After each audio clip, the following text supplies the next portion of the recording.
到小學嗰時咧，老師就講佢專注力唔夠啦，到時有啲障礙啦，都學得唔係咁好。咁升咗中學之後更加跟唔到咧就成日都賴都唔返學。可能有時我送到佢去學校啦，佢可能轉頭已經走咗啦，跟頭都見唔到人。我以前覺得佢返嗰個學校，我係覺得哎呀呢個仔真係冇得救㗎啦。佢啱開始都唔願意嚟，咁嚟咗之後咧，佢會好開心。佢話：哎呀媽，呢間學校 OK 喎，幾好喎，我唔返之前嘅學校啦，我要喺呢度讀。佢話：哎呀，老師要好，學校資源要好，個個老師啊、社工啊、校長啊、姐姐個個都好錫佢。佢覺得喺呢度好似有啲 OK 個感覺，佢要中意多啲。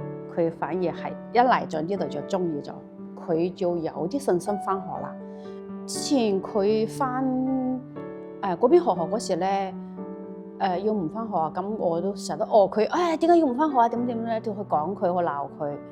佢都好忙，我都好忙，即係一講就會嗌交嘅，甚至係佢會打交嘅。我有時即係佢播紙播到咩，我會順手去打佢，佢會還手嘅，都會打去鬧嘅。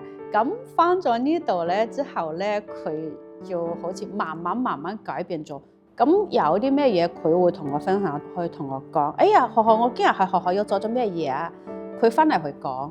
真係大個仔好多，成熟咗好多，諗法都係唔會似以前咁幼稚。